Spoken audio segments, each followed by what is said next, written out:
Hello children, today we are going to learn about the lesson The Elixir of Life, written by Sir C.V. Raman. To start with, we will be going ahead with glossary. Elixir, a magical or medicinal potion to prolong life.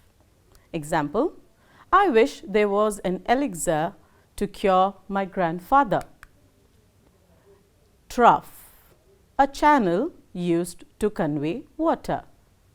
The Cape Trough runs northwards towards the basin. Teeming, full of life. At one point in time, Mesopotamia was teeming with life. Scrub jungle, forest consisting of stunted trees. The flora and fauna of the scrub jungle in the river valley is very rich. Potent, powerful. Thrones were potent symbols of authority, menace, threat. Africa's elephants are still menaced by poaching. Barges, large boats with flat bottoms. The barges are loaded with cargo and refugees. Ruts, deep paths. The car was stuck in the rut and was losing its direction.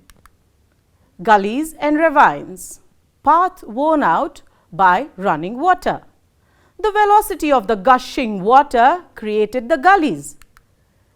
Artesian, a well in which water flows out naturally due to underground pressure. The availability of water from artesian wells makes agriculture possible. So, from the ages, children, we have always been, or the saints and the sages have always been looking for a magical potion to make their lives immortal. But we have failed to understand that we have this magical potion, which is the elixir at our disposal, and that is water. In this lesson, Sir C.V. Raman very beautifully compares, standing on the line in between the Libyan desert and the Nile River Valley, where on one side there is life full of greenery, water, and it is teeming with life. On the other side, it is a desert which is having very less life or even no life at times, and over there is no greenery, no water, or the existence of human beings as well. Water is not only useful but also complements the life process. Like if we have seen every time when we study about the ancient past, we know that the civilization has started near the rivers. Why only the river and not the oceans? Both are water. What is the reason? Because the river water is fresh water, and the other water that is available on earth, that is 70% of water, is salt water, which is not a complement to life, especially for the human beings, like agriculture, drinking, and many other purposes of life. Life is impossible without water. Without water, one cannot survive, be it the animals, be it the human beings, be it the plant life. That is why when you see the other planets are lifeless, it is only Earth which is unique in terms of having or holding life. Though we have 71% of water, yet we can only use 3% of fresh water. Water has its advantages, and the different types of sources of water are: fresh water has rivers, ponds, lakes, the underground water which comes in form of artesian well, which comes in forms of oasis. So all these water bodies add to the benefit of human life or any life sustenance on earth. Not only by providing water, the flowing river also blesses us with the other components, like bringing the rich minerals from the different parts of the landforms and giving us a rich, fertile land to grow crops, which is a very important factor for a prosperous agricultural sector. And then they help us to move from one place to another, like for the internal waterways. And ponds helps the animals to drink water, to quench their thirst, to probably satisfy themselves bathing in it. Like you all know that water bodies are truly a life saver. The different water bodies, the rivers, the lakes, the ponds. But what are we doing these days? We are not maintaining them. We are not preserving them. We are not protecting them. So it is very important, or it is the need of the hour, to protect and save these water bodies. Like I have said, that river is a flowing water body.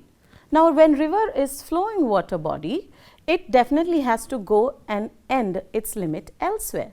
So where does it end? It ends into oceans. And ocean is a salt water. Now, when we end the river water into the oceans, it becomes useless for us. So what do we have to do in those circumstances? Probably we should be doing the construction of tanks, the construction of bunds. So all these will help to store the river water and not to flow further and join into the salt water. Apart from this, what else can we do? You can see that these days we have numerous buildings coming up. All right, when we have these buildings coming up, where is the rainwater going? It is just falling on the road and going into the gutters and places where it cannot be utilized from. So here, what we have to take the measure is harvesting rainwater. Every building should have a rainwater harvesting plan.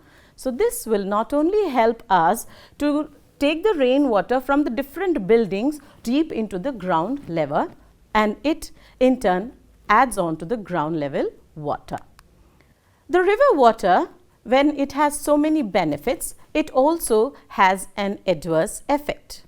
The river water, when the momentum increases, the water is gushing and flowing very speed, it also washes away the topsoil, which is a very important factor for growing of crops. So when this soil erosion is happened, we will fail to grow crops because the nutrient rich soil is also washed away. How do we protect water carrying the top layer of the soil? We can do it by planting trees. We have to plant more trees. By terracing of land, by construction of bunds, contour cultivation. Next, here we are growing more trees. So growing of trees obstructs the fast flow of water. So it will not take away the top soil or the nutrients in it. Then the terracing of land. The terracing of land also reduces the speed or the momentum of the flow of water. And then the contour cultivation. Contour cultivation also reduces the speed, and the construction of bunds and tanks. So bunds and tanks, when we come to tanks, tanks are beneficial for the places where we have only seasonal rainfall. When we have construction of bunds, we can store water during the dry or the non-rainy seasons. Water conservation is very important, not only today, but for the generations to come. For this, how do we act upon this need of the hour? We need to be systematic in afforestation. We need to have a civilized forest. Forests, all right, we have enough forests. So what do you mean by civilized forests? Civilized forests are man-made forests, which is very important. If we are looking at the advancement or the development of our country, we also have to look into the protection of our environment. And this civilized forest not only will help the nature, but also it will protect the wildlife. Here I end my chapter with saying that the most commonest that we see every day is water. Open the tap, water. You have n number of things that you do with water and it is limitless. So when it is so important for us to have water for our day-to-day needs and necessities, it is even more crucial for us to save, because it is one of the vital elements for earth to prosper. So it is our duty to save water even if it is a drop. The summary for this lesson: water is the elixir of life. Though it is the commonest of all liquids, here the author shows a beautiful comparison where water separates the Libyan desert from the valley of the Nile in Egypt. On one side, there is only sand and no life. On the other side, the complete area is full of life, green plants, best fertile lands, more population and vegetation. Water has played a significant role in shaping the course of Earth's history. Water adds to the beauty of the countryside. A little stream, a little pond, and the rain-fed tanks make it look beautiful. One can enjoy looking upon the sun rising or setting over them. Water in a landscape may be compared to the eyes in a human face. The successive steps in the process of soil erosion are the flow of water, heavy rains, slope of the land, existence of ruts, and loss of vegetation. Our precious soil is washed away every year. Adopting soil erosion preventing techniques not only helps protect soil but also saves water. So, the measures suggested to check soil erosion are terracing of land, the construction of bunds, the practice of contour cultivation, and planting of vegetation.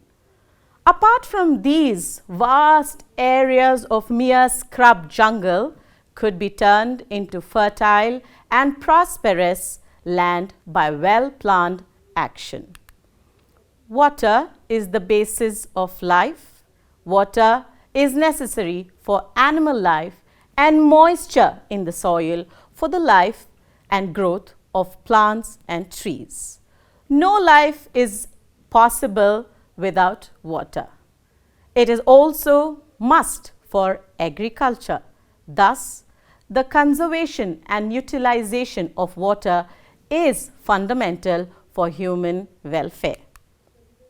Not only does water support life, but also provides us numerous economic benefits like transport of boats and barges through canals and rivers, and also helps in the development of hydroelectricity, which is a tremendous contribution to the life of the countryside. Though water is the commonest of liquids, yet it is the most uncommon. It is our collective effort to conserve our nature for the generations to come. Water plays a vital role in life of all.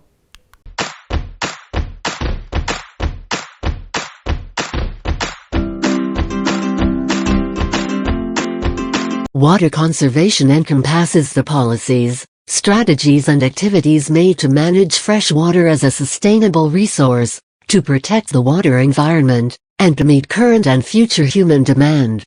Population, household size, and growth and affluence all affect how much water is used. Factors such as climate change have increased pressures on natural water resources, especially in manufacturing and agricultural irrigation.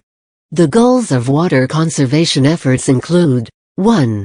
Ensuring availability of water for future generations, where the withdrawal of fresh water from an ecosystem does not exceed its natural replacement rate. 2. Energy conservation, as water pumping, Delivery and wastewater treatment facilities consume a significant amount of energy. In some regions of the world, over 15% of total electricity consumption is devoted to water management. 3. Habitat conservation, where minimizing human water use helps to preserve freshwater habitats for local wildlife and migrating waterfowl, but also water quality. The key activities that benefit water conservation are as follows. 1. Any beneficial deduction in water laws, use and waste of resources. 2. Avoiding any damage to water quality. 3. Improving water management practices that reduce the use or enhance the beneficial use of water. Water conservation programs involved in social solutions are typically initiated at the local level, by either municipal water utilities or regional governments.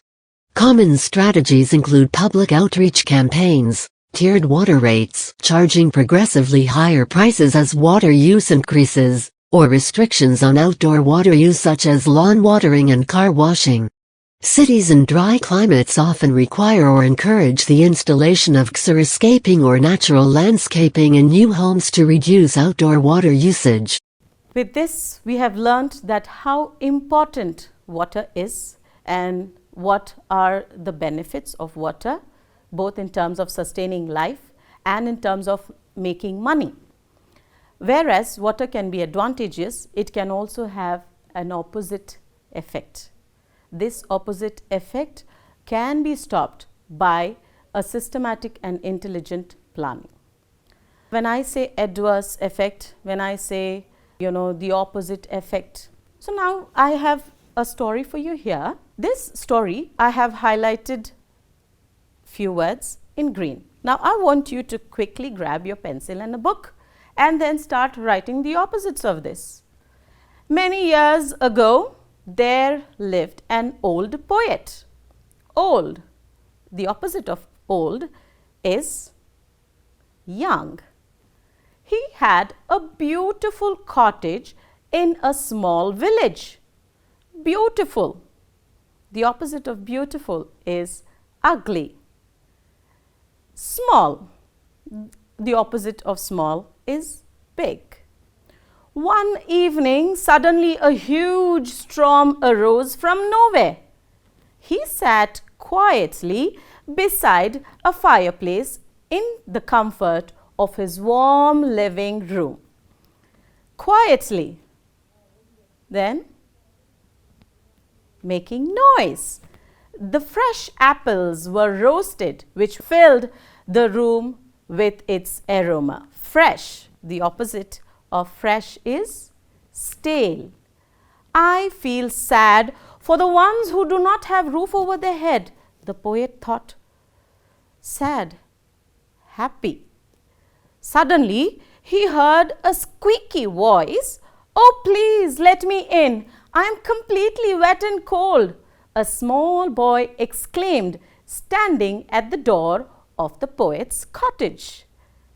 In, opposite is out. Wet is dry. Cold is hot.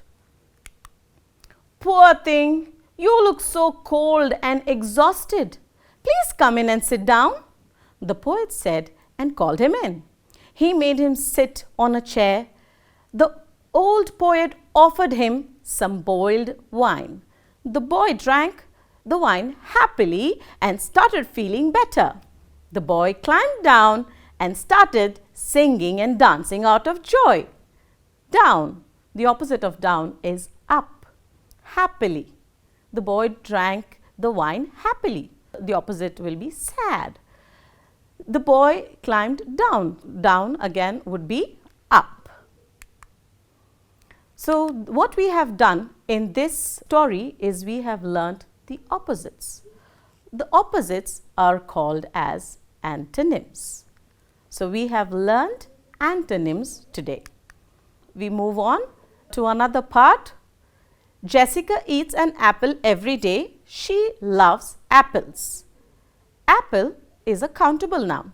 Like you can see one apple and then you can see 3 apples. You can count those, the number of it. Anything that you can count is a countable noun. Now you must be thinking that we can count everything, what ma'am saying that only thing you can count is known as countable nouns. There are certain things that you cannot count. Those are like rice, sugar, milk. Rita loves milk. She drinks milk every day. Now milk is uncountable. It is in a liquid state. So this is an uncountable noun. You cannot count milk. Whereas 2 teaspoons of salt, 2 bottles of juice. Now here I have taken an example of salt, which is uncountable again, and then juice, which is uncountable again.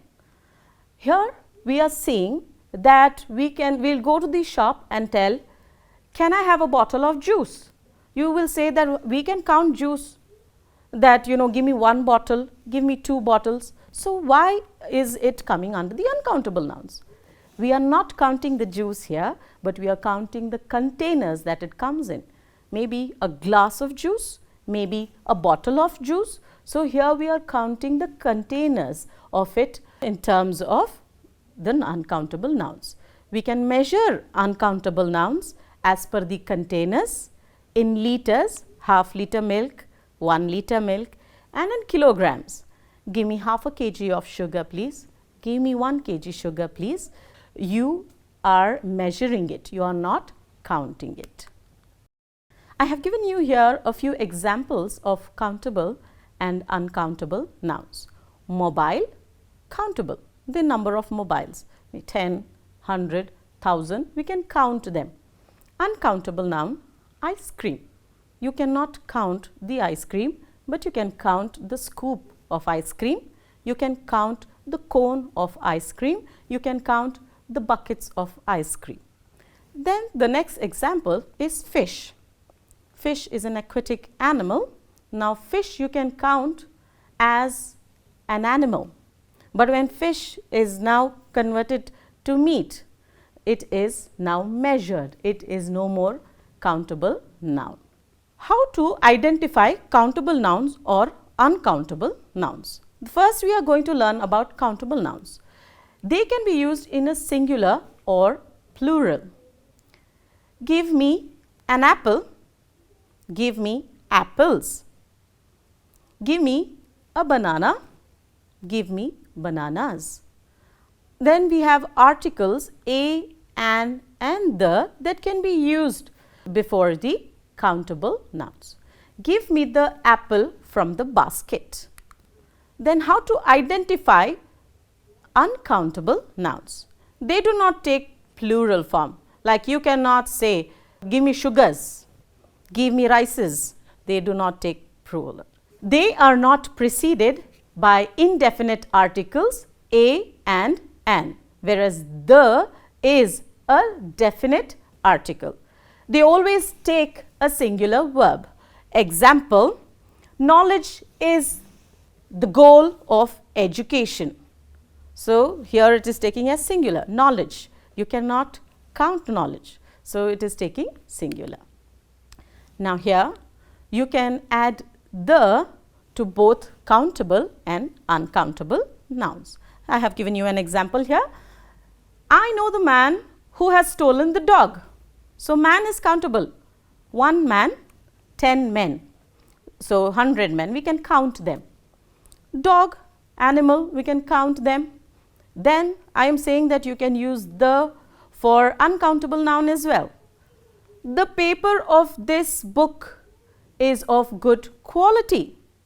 So paper is an uncountable noun.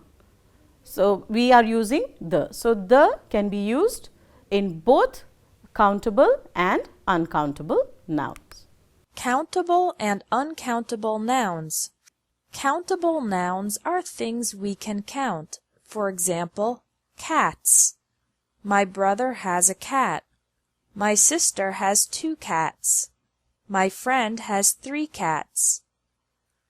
Other examples of countable nouns are things like book, table, computer, pen, banana, shirt, television, and house. People are also countable. man, woman, child, friend, uncle, teacher, boss, and employee. With countable nouns, you can use the quantifiers many, a few, some, and any. How many brothers do you have? I have a few books in my backpack. She bought some bananas. Does he have any children? Uncountable nouns are things we can't count or can't divide into individual units. Examples of uncountable nouns are ideas and concepts like love, fun, sadness, work, peace, and safety. Words related to information are also uncountable. Advice, information, news, and knowledge. Category words are often uncountable. Music, furniture, equipment, jewelry, literature, and meat.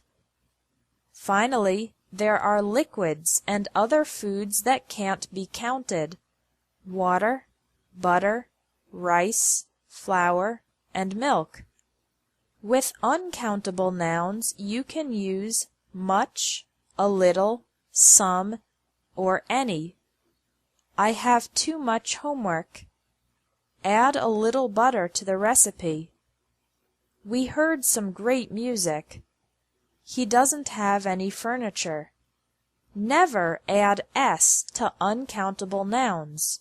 For example, I need some informations is incorrect. The correct sentence is, I need some information. You can use other words to help quantify uncountable nouns.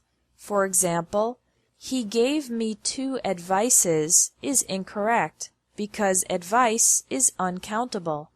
Instead, you can say, he gave me 2 pieces of advice. With food, we often use the container to make the noun countable. For example, don't say, I bought 2 milks and 3 rices.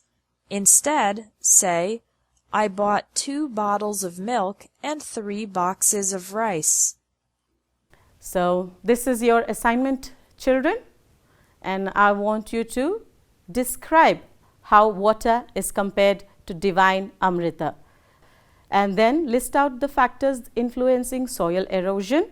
What are the factors that causes the soil, the topsoil to erode away?